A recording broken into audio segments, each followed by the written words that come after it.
Hey, this is Tyler, Dieselgeek. We're going to do our shaft bushings. So what we'll do after we've removed the boot is we need to depress this upper shaft bushing so that it can get free of the clip here.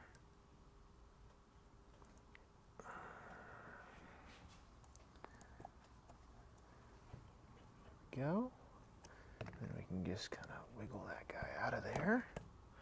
And then we'll slowly relax that. And you see how the stick just fell.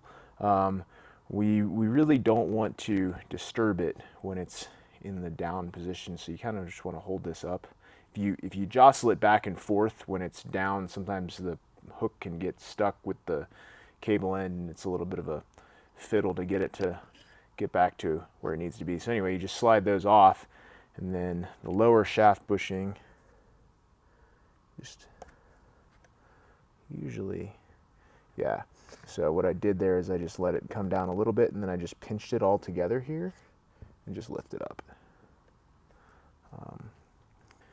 Now, this bushing, as I've said before, this box is in pretty good shape, and this bushing is totally intact. If you take your bushing out, or if your bushing's totally crumbled, and there's still bushing in this hole, now is the time to get it out.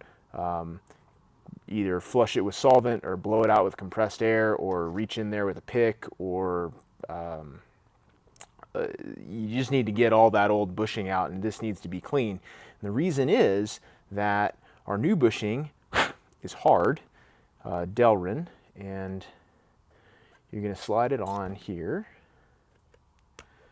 And again, I'm holding the stick up. Oh, but I'm kind of stuck here, right? So you can just reach in here with a screwdriver and just turn it ever so slightly to spread it while you guide it down. And again, I'm using care to not drive this stick down into that front to back bushing, and so it'll hit that ledge and it'll just slide past.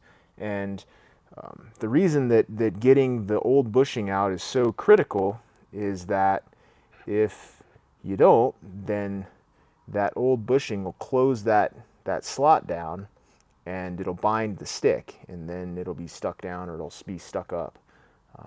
So anyway, that's the lower, and then we'll just drop our spring back on, and we'll compress it.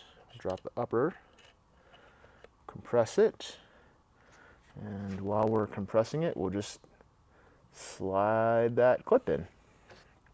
And that's all there is to that.